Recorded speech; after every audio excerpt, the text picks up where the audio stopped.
स्वागत है आप सभी का एक बार फिर से हमारे YouTube चैनल दी कॉपी पेन में। तो आज का जो टॉपिक है वो है राष्ट्रीय शिक्षा नीति 1986।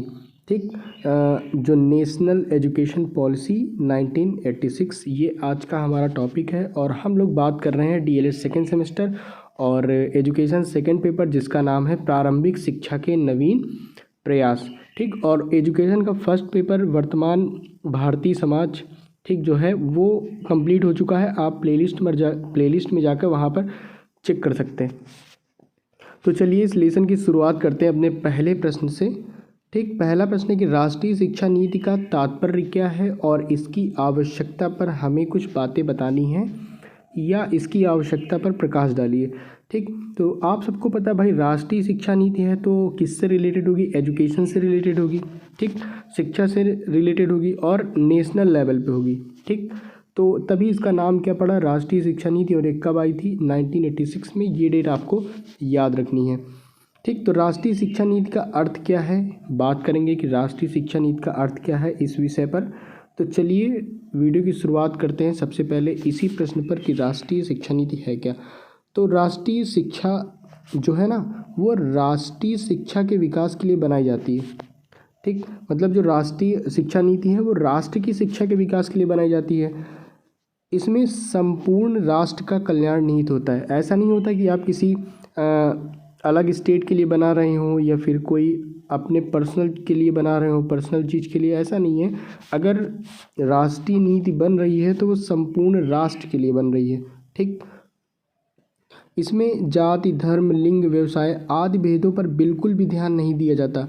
ठीक, जो चीज़ है सभी के लिए है। ऐसा नहीं कि कोई विशेष जाति का है, कोई विशेष धर्म का है। ठीक, कोई व्यवसाय करता हो, कोई मतलब अलग अलग तरीके के जो व्यवसाय लोग करते हैं, कोई मतलब नहीं है, सबके लिए समान है। राष्ट्र को एक मानकर ही राष्ट्रीय शिक्षा नीति का निर्माण किया जाता है। अतः वह नीति जिसके आधार पर पूरे राष्ट्र की शैक्षिक गतिविधियों का संचालन तथा निर्माण होता है, राष्ट्रीय शिक्षा नीति कहलाती है। तो यहाँ से आपको क्लियर हो गया कि राष्ट्रीय शिक्षा नीति क्या है। इसके सावधानीपूर्वक किए गए विकास पर ही राष्ट्र की प्रगति निर्भर करती है। अतः संपूर्ण राष्ट्र की प्रगति राष्ट्रीय शिक्षा नीति पर ही निर्भर करती है। राष्ट्रीय शिक्षा नीति की आवश्यकता क्यों पड़ी? Need of national education policy, ये भी देखते हैं। तो मानव जो है बहुमूल्य राष्ट्रीय संसाधन है। इसके सावधानीपूर्वक किए गए विकास पर ही राष्ट्र की प्रगति निर्भर करती है। प्रत्येक स्तर पर प्रत्येक व्यक्ति के विकास से कई समस्याएं जुड़ी होती हैं। विकास की जटिल प्रक्रिया में शिक्षा की भूमिका एक उत्प्रेरक के समान होती है, जिसे सुनियोजित करना तथा क्रियाशील और सश्रम संवेदनशील बनाना आवश्यक है। भारत का राजनीतिक तथा सामाजिक जीवन भी संक्रमण काल से गुजर रहा है। धर्मनिरपेक्षता, समाजवाद, प्रजातंत्र तथा व्यावसायिक नैतिकता जैसे स्वीकृत मूल्यों का निरंतर ह्रास होने लगा। शहरों तथा गांवों के मध्य की खाई निरंतर चौड़ी होती जा रही है। गांवों को शिक्षित जनशक्ति का लाभ नहीं मिल पाता। देश की जनसंख्या को नियंत्रित करना, साक्षर बनाना बहुत आवश्यक है। ठीक, यहाँ पे कई सारी समस्याएं हैं, तो उनसे निपटने के लिए ये नीति बहुत कारगर हो सकती है। व्यक्ति का जीवन निरंतर जटिल होता जा रहा है। व्यक्ति को नवीन वातावरण में लाभान्वित होने में सफल बनाने के लिए नए प्रकार से मानव संसाधन विकसित करने की रूपरेखा जरूरी है। नई पीढ़ी को निरंतर सृजनशील होकर नवीन विचारों को आत्मसात करना होगा तथा सामाजिक न्याय ही राष्ट्रीय शिक्षा नीति का निर्माण आवश्यक होता है। सामाजिक न्याय ही राष्ट्रीय शिक्षा नीति का निर्माण आवश्यक होता है। राष्ट्रीय शिक्षा नीति की आवश्यकता वर्ष 1985 के पहले से ही अनुभव की जाती रही है और 1985 में जो राष्ट्रीय शिक्षा नीति निर्धारित की गई थी उसका आधार 1968 की शिक्षा नीति को बनाया गया है। ठीक, इससे पहले 1968 में एजुकेशन पॉलिसी आई थी। यह निश्चित किया कि 1968 की राष्ट्रीय शिक्षा नीति की समीक्षा की जाए और जिन महत्वपूर्ण घटकों को उस समय छोड़ दिया गया था अथवा जिनमें सफलता प्राप्त नहीं हुई थी, उन्हें 1985 की शिक्षा नीति में पुनः सम्मिलित किया जाए। ठीक, जो चीज़ें उस समय छूट गई थी, जो 1968 की एजुकेशन पॉलिसी थी, वो जो 86 में आई थी, उसमें वो इंक्लूड किया जाए, ठीक, शामिल कर लिया जाए। यह देखा गया कि 1968 की नीति लागू होने के बाद देश में शिक्षा का व्यापक प्रसार हुआ। आज गांव में रहने वाले 90% से अधिक लोगों के लिए 1 किलोमीटर के फासले के भीतर प्राथमिक विद्यालय उपलब्ध हैं। अन्य स्तरों पर शिक्षा की सुविधाएं पहले के मुकाबले बढ़ी हैं। पूरे देश में शिक्षा की संरचना एवं सभी राज्यों द्वारा स्कूली पाठ्यक्रम में छात्रों तथा छात्राओं को एक समान शिक्षा देने की चाहत के कारण भी नई राष्ट्रीय शिक्षा नीति की आवश्यकता अनुभव की गई। 1985 की शिक्षा नीति का निर्माण करते समय इस तथ्य को स्वीकार किया गया कि यह सच है कि 1968 की शिक्षा नीति के अधिकांश सुझाव कार्य रूप में परिणत नहीं हो सके, क्योंकि क्रियान्वयन की पक्की योजना नहीं बनी, न स्पष्ट दायित्व निर्धारित किए गए और न ही वित्तीय एवं संगठन संबंधी व्यवस्थाएं हो सकी। नतीजा यह है कि विभिन्न वर्गों तक शिक्षा को पहुंचाने, उसका स्तर सुधारने और विस्तार करने और आर्थिक सुधार जुटाने जैसे महत्वपूर्ण कार्य नहीं हो पाए और आज इन कमियों ने बड़ा रूप धारण कर लिया है। इन समस्याओं का हल निकालने हेतु ही नई शिक्षा नीति 1986 का निर्माण हुआ। नई शिक्षा नीति असमानता को दूर करने तथा शैक्षिक अवसरों की समानता पर विशेष बल देगी। आगे भी कुछ पॉइंट्स हैं कि भाई महिलाओं की स्थिति में आधारभूत परिवर्तन लाने के लिए शिक्षा का उपयोग किया जाएगा और स्त्री निरक्षरता तथा प्रारंभिक तथा महिलाओं की पहुंच के मार्ग में आने वाली बाधाओं को दूर करने के कार्य को द्रुतगामी प्राथमिकता दी जाएगी। ठीक, वुमेन्स एजुकेशन पर भी बात की गई है। अनुसूचित जातियों के शैक्षिक विकास में प्रमुख बात उनको अन्य जातियों के समान लाना है। इसके लिए प्रोत्साहन, पूर्व मैट्रिक छात्रवृत्ति योजना, लगातार सूक्ष्म योजना, अनुसूचित जातियों के अध्यापकों की नियुक्ति तथा अनुसूचित जाति क्षेत्रों में स्कूलों, बाड़ियों एवं प्रौढ़ शिक्षा केंद्रों की स्थापना आदि उपायों को किया जाएगा। ठीक, अनुसूचित जातियों को अन्य जातियों के समान लाने के लिए ये सब प्रयास किए जाएंगे। ठीक, यहाँ तक आपका क्लियर हो गया है। और शैक्षिक दृष्टि से पिछड़े समस्त लोगों को विशेषकर ग्रामीण क्षेत्रों में उपयुक्त प्रोत्साहन दिया जाएगा। पर्वतीय तथा रेगिस्तानी इलाकों, मतलब जो पर्वतीय स्थान हैं, रेगिस्तानी जिले हैं, पूर्ववर्ती व अगम्य क्षेत्रों तथा द्वीपों में शिक्षा संस्थाओं का वांछित प्रसार किया जाएगा।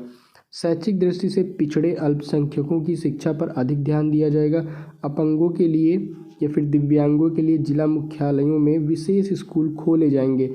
उनके व्यावसायिक प्रशिक्षण की पर्याप्त व्यवस्था की जाएगी तथा अध्यापक प्रशिक्षण कार्यक्रम को इस तरह से पुनर्संगठित किया जाएगा जिससे अध्यापक जो दिव्यांग छात्रों की समस्याओं से निपट सकें। ठीक, और सतत शिक्षा हेतु केंद्र स्थापित करके नियोक्ताओं, ट्रेड संघों व संबंधित सरकारी संस्थाओं के द्वारा मजदूर शिक्षा के द्वारा रेडियो, टेलीविज़न, फिल्म, जनसंचार माध्यमों के उपयोग के द्वारा, दूरस्थ शिक्षा कार्यक्रमों के द्वारा ग्रामीण क्षेत्रों में प्रौढ़ एवं सतत शिक्षा के एक व्यापक कार्यक्रम को लागू किया जाएगा। तो देखिए, प्रश्न तो सिर्फ इतना था कि राष्ट्रीय शिक्षा नीति का तात्पर्य क्या था, और उत्तर बहुत बड़ा है।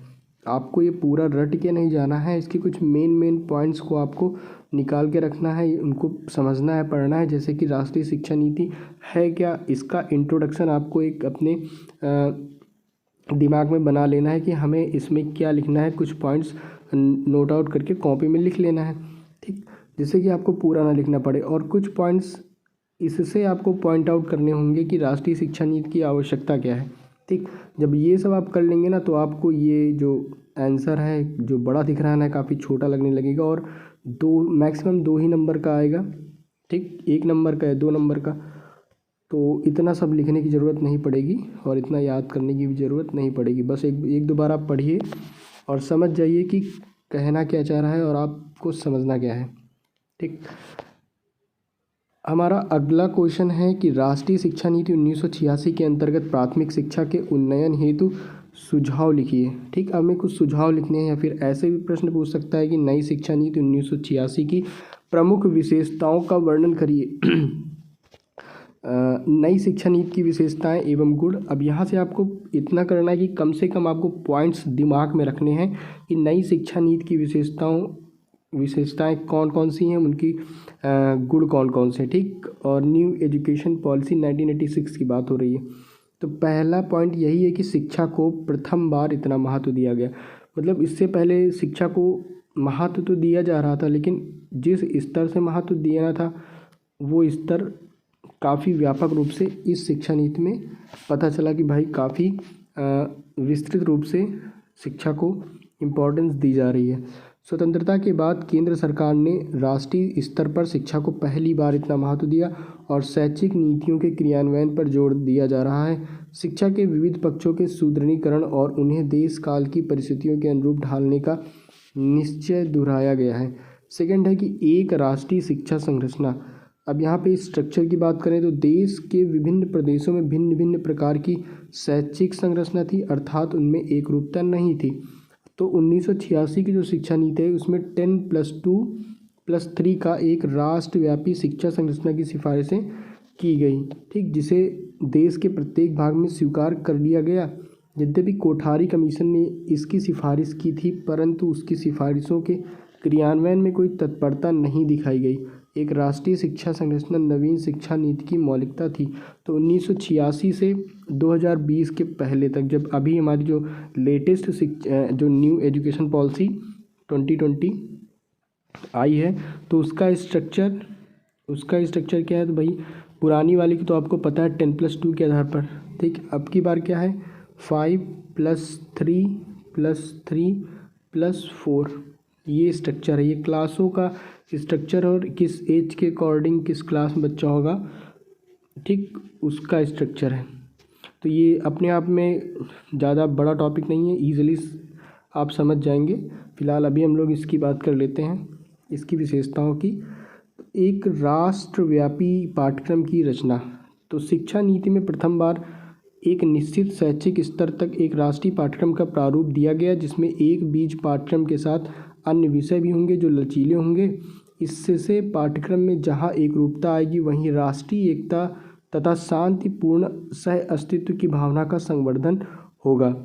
फोर्थ पॉइंट की बात करें, जो फोर्थ पॉइंट है कि शैक्षिक अवसरों की समानता पर बल। तो अब तक शिक्षा में विषमताएं अधिक रहीं। नवीन शिक्षा में विषमताओं को समाप्त करने और शैक्षिक अवसरों की समानता लाने का संकल्प दोहराया गया। महिलाओं, अनुसूचित जातियों और अनुसूचित जनजातियों, अल्पसंख्यकों, विकलांगों, यहाँ पे आप दिव्यांग शब्द यूज़ कर सकते हैं, पिछड़े हुए क्षेत्रों एवं वर्गों के समान रूप से शैक्षिक प्रसार और सुविधाएं सुलभ कराने का दृढ़ संकल्प किया गया। पांचवा है केंद्र सरकार की भागीदारी। तो 1976 में संविधान में संशोधन करके शिक्षा को समवर्ती सूची में सम्मिलित कर लिया गया।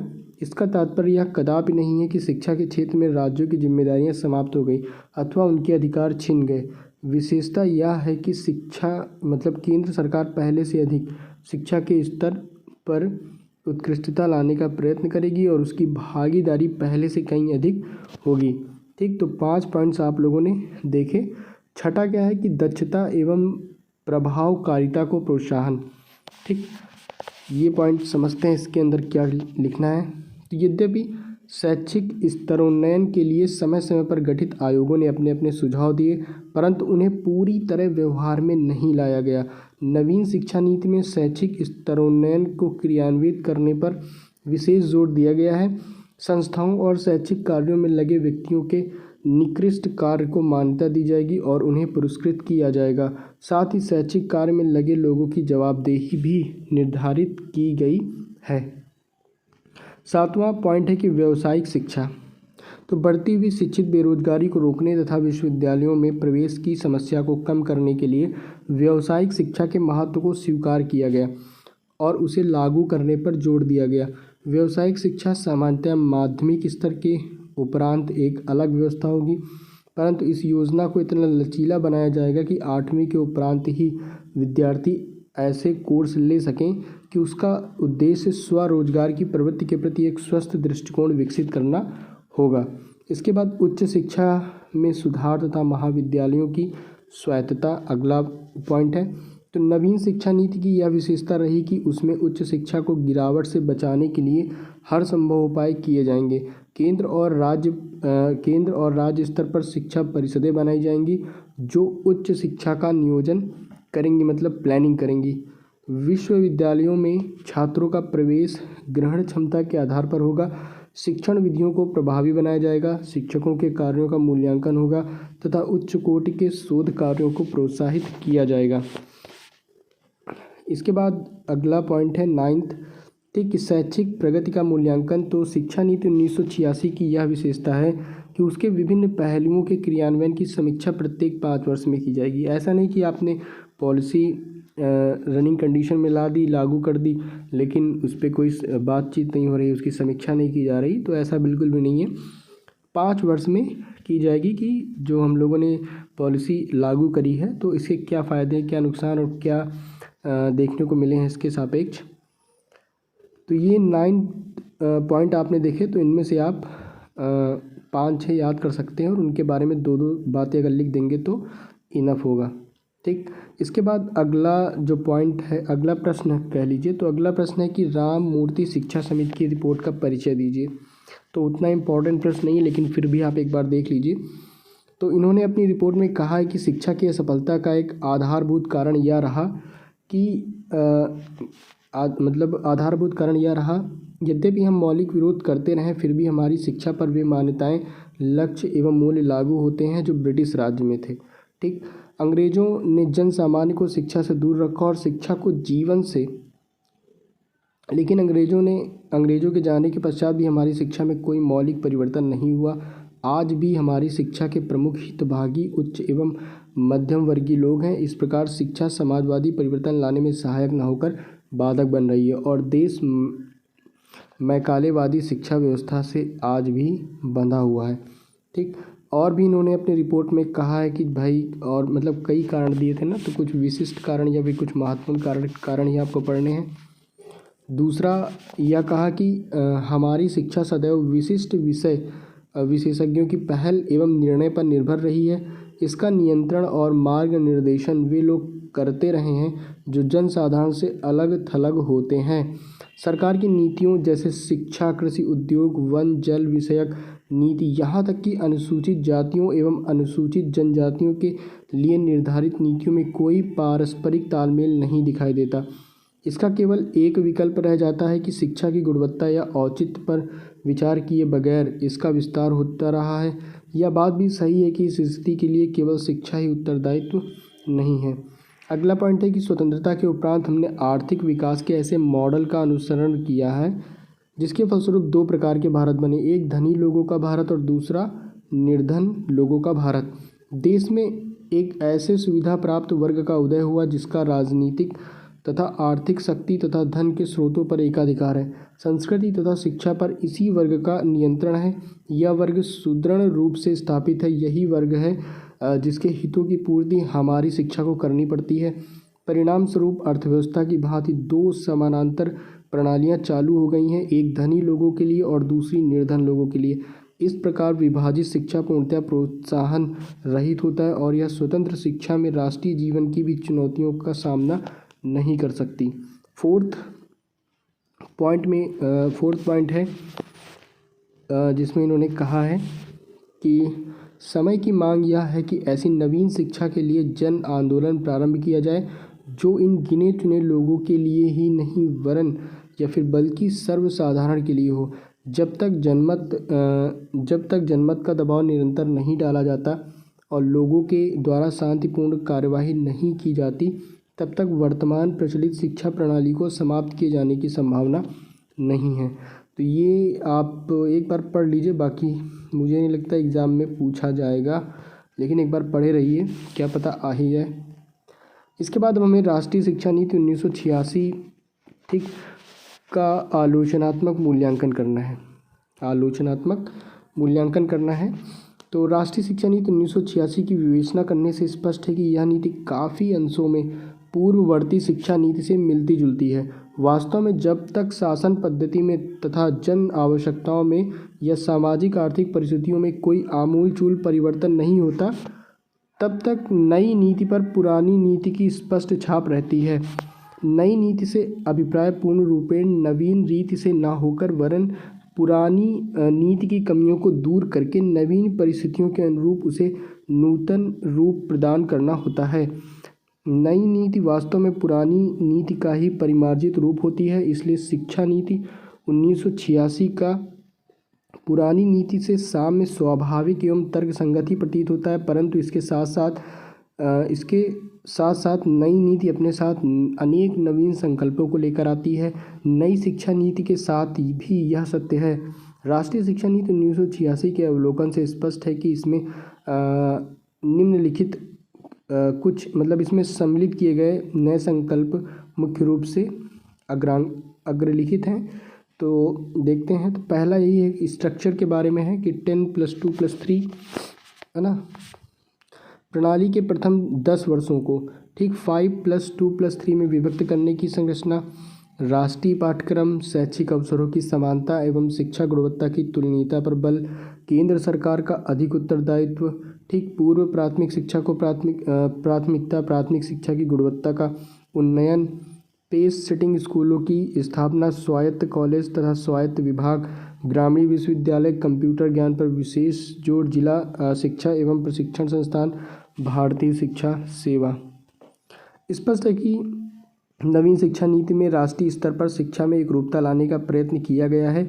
राष्ट्रीय शिक्षा संरचना, राष्ट्रीय पाठ्यक्रम, अवसरों की समानता, शैक्षिक गुणवत्ता की तुलनीयता, केंद्र का अधिक उत्तरदायित्व, भारतीय शिक्षा सेवा जैसे प्रावधान इस दिशा में मील के पत्थर साबित हो सकेंगे। इनमें प्रजातांत्रिक राष्ट्र की एक आधारभूत मान्यता पुष्ट हो सकेगी। पेस सेटिंग स्कूल प्रतिभागी एवं सुयोग्य छात्रों के लिए वरदान होंगे।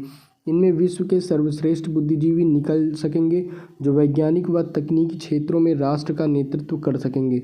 स्वायत्त कॉलेज, स्वायत्त विभाग तथा डिग्री की रोजगार से पृथकता के द्वारा उच्च शिक्षा की गुणात्मक उन्नति होने की आशा तो की ही जा सकती है। कंप्यूटर के ज्ञान की महत्ता से भारत न केवल आधुनिकता की दौड़ में पिछड़ेपन से बच सकेगा वरन साथ ही साथ प्रशासन में चुस्ती फुर्ती भी की जाएगी। जिला शिक्षा एवं प्रशिक्षण संस्थान डाइट की बात हो रही है, अध्यापकों को अधिक प्रभावशाली बनाने में सार्थक योगदान कर सकते हैं। ग्रामीण विश्वविद्यालयों की स्थापना में ग्रामीण अंचलों के युवाओं को अपनी शैक्षिक उन्नति करने के अधिक अवसर मिल सकेंगे तथा ग्रामीण परिवेश एवं आवश्यकताओं के अनुरूप अनुसंधान कार्य करके कम मूल्य की उपयोगी तकनीक विकसित करने को बढ़ावा मिल सकेगा। नेक्स्ट जो हमारा प्रश्न है वो ये है कि केंद्रीय दस्तकारी के बिना संपूर्ण शिक्षा नहीं दी जा सकती। इस कथन के आधार पर बुनियादी शिक्षा की समीक्षा करिए। तो गांधी जी ने अक्टूबर 1937 में वर्धा सम्मेलन में अब ठीक है। तो बुनियादी शिक्षा योजना की बात यहाँ पे करनी है। तो गांधी जी ने 1937 में वर्धा सम्मेलन, ये आप ध्यान से पढ़िएगा, आया हुआ प्रश्न है। 1937 में वर्धा सम्मेलन में शिक्षाविदों के समक्ष बुनियादी शिक्षा योजना को प्रस्तुत किया। कब? 1937 में। और कौन सा सम्मेलन है? वर्धा सम्मेलन। किसने? गांधी जी ने। इसे वर्धा सम्मेलन के नाम से भी जाना जाता है।